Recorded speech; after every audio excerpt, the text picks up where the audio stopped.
Kasi mukbang tayo, itong vegan chicharon with Kuya Bogart, suka, mga bossing. Hey!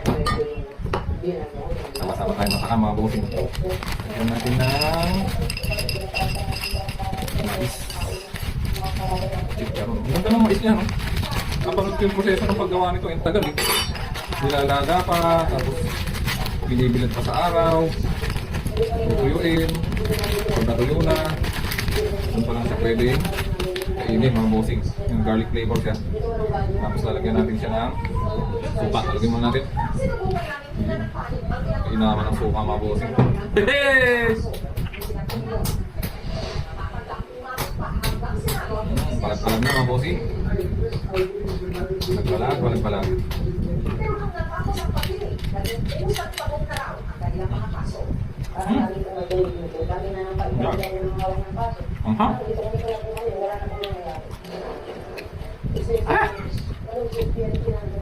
Manghang na manamis-namis.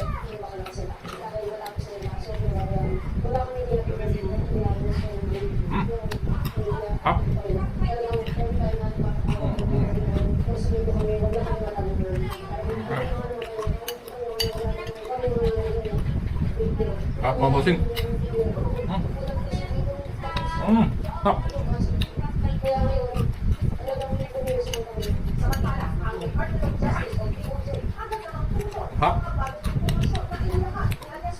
Sunod.